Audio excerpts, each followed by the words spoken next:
such a different frame of mind than is being offered by the people who have been in relation with the animals since time immemorial, and in which in some sense the Endangered Species Act, and the Endangered Species Act is probably the only piece of federal legislation which steps outside of the base of property as a initial framework for capturing a statute or policy of federal government law. And it's probably that simple difference, property versus non-property, how we are viewing that is at the essence of the legal and the cosmological clash that occurred in the managed species act. I tend to agree that things have changed over the 80 years since that was written. And that's, I think your perspective makes sense. I'd like to comment too that, for example, and we're looking at different respects on even international character of indigenous people.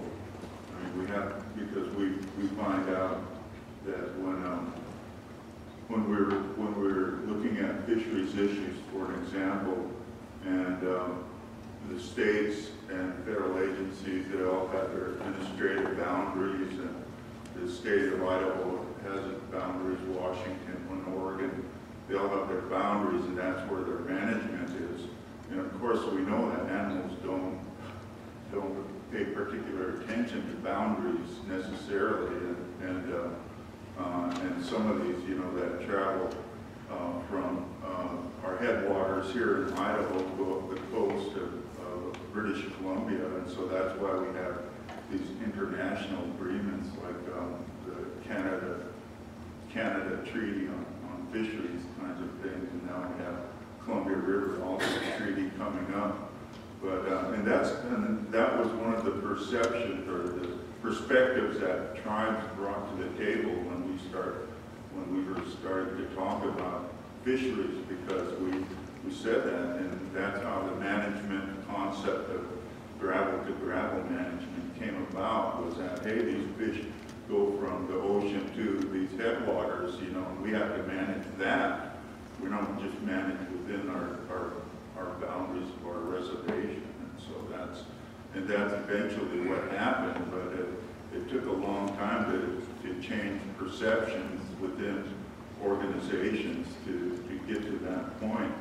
And so we do need to look at these paradigms and look at these perceptions and your perspectives that may limit you and your perception on these issues. And so young people and we can still change, some of us can still change at our maybe advanced ages, but we have to have that ability to do that, to look at it at another perspective. And so we've had to even go to the United Nations to say there is an international character about indigenous rights. And so that's what we're hanging our hat more and more on, is that we want free, prior, and informed consent about anything that happens on indigenous lands and to natural resources that we have concerns about. So the day when these agencies can do what they please without that involvement are gone too. So unless agencies, organizations start to look at a different perspective, then we're going to be in places like this. We're going to continue to be expending resources, limited resources, and trying to advance our perspectives on recovery and enforcement of treaty rights and responsibilities.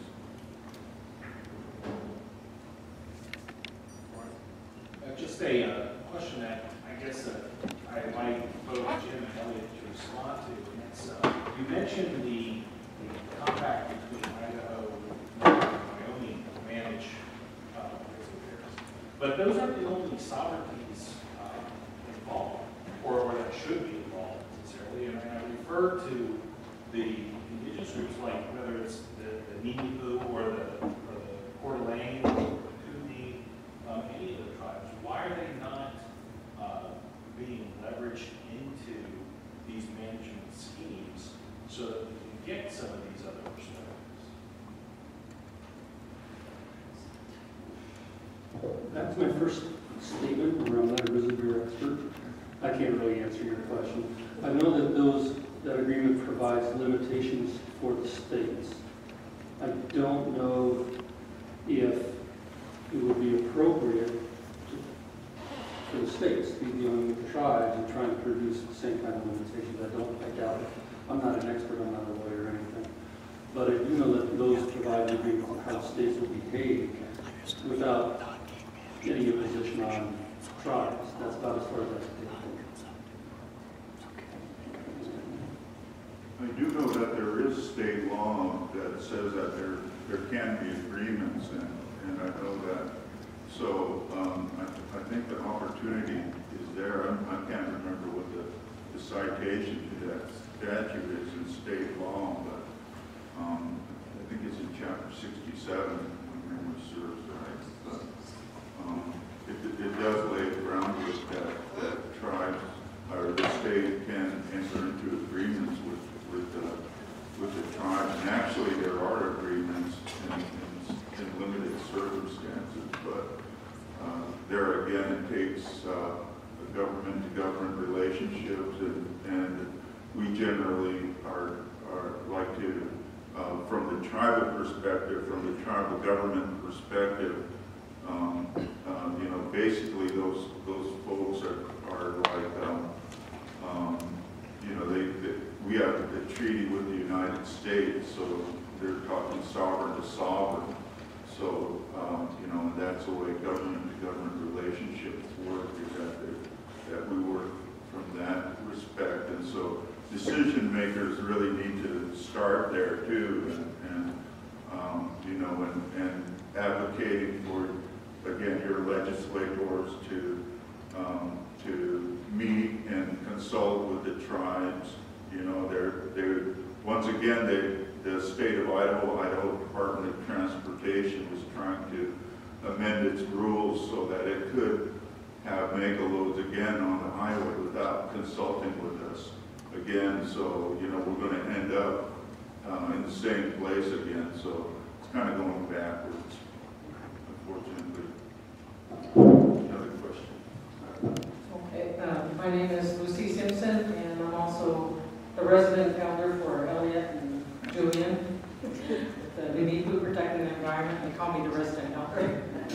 But I was just going to add to that just one little piece, and it was, I think the states are planning on getting together again. And in the past, all the tribes of Idaho used to meet once a year or twice a year on issues that they had within the state. I think that may be something that's going to happen again in the near future. So, but this is a little something that I jotted down as I was thinking about the grizzly bear.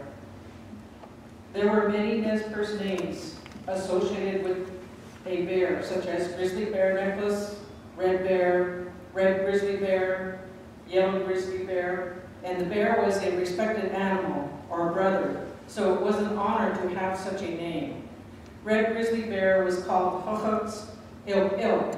He was a Nez Perce who met Lewis and Clark. Otherwise, Lewis and Clark wouldn't have made it through if he didn't go to their rescue and help them get through Indian country. It was not understood if he was called Bloody Chief because of his war ability as his other name, but it may have been that it was his Waiakan or his Nez Perce spirit name that he got that name for that, but he was known as Red Grizzly Bear. And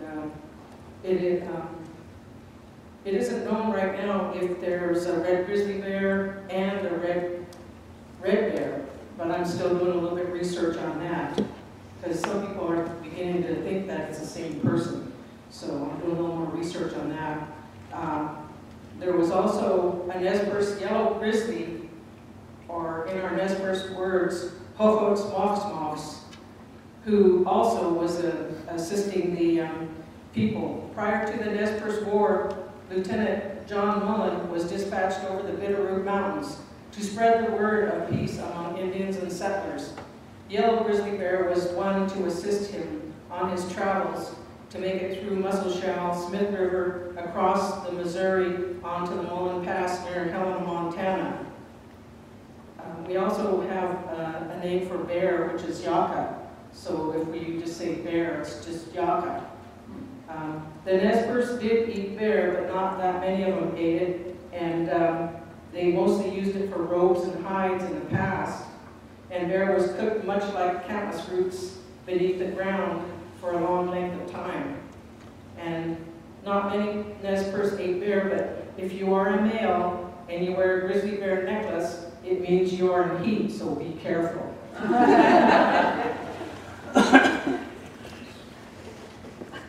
Okay, we're going to do just one more question. We're running out of time. Sorry.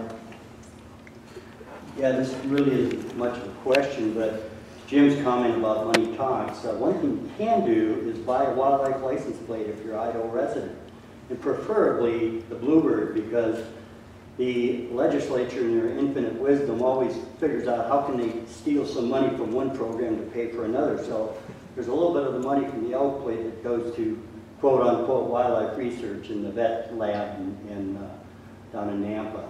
So I encourage you to buy the bluebird plate, preferably. And let me tell you the struggle to get it passed, the kind of legislature we have in this state, have had in the past 25 years that I was associated with them. It's a miracle we got it through. It was a Friday afternoon when a lot of eastern Idaho legislatures left, and Ron Weilstocker introduced the bill for passing, and it passed. So we got the plate, the wildlife plate through, so it was quite a struggle. And so it's been one of the key funding sources, and it's very important to match that with the federal dollars. Section 3 dollars that we get for the Endangered Species Act for endangered species recovery. We can't use federal match, we have to use state. And they don't like, our leaders at Fish and Game don't like using licensed dollars for any non-game thing. So even the wildlife, the Nature Center in Boise, when we struggled to build that, they absolutely told us no licensed dollars go into that. So it's a real struggle, and Jim and my colleague and many others, it's a battle, because if you look at the way the commission, the Fish and Game Commission, is the one that directs the department on what they are supposed to do. They're appointed by the governor. They have to be approved, I believe, by the Senate.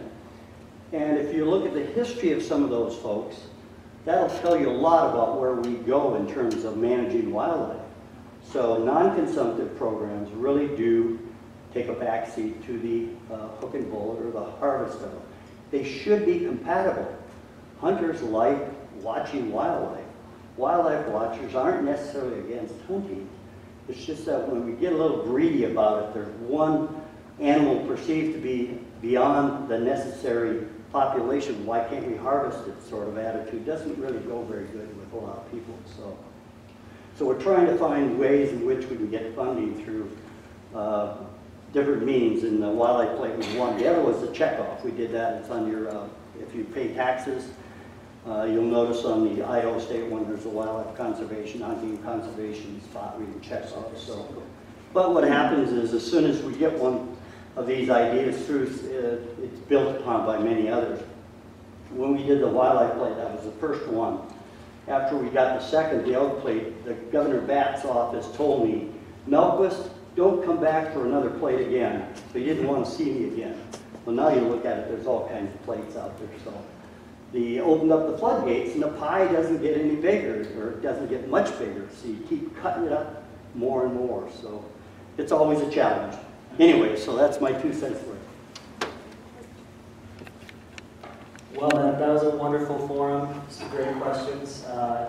It's after 8 o'clock, so I don't want to hold our panelists here anymore.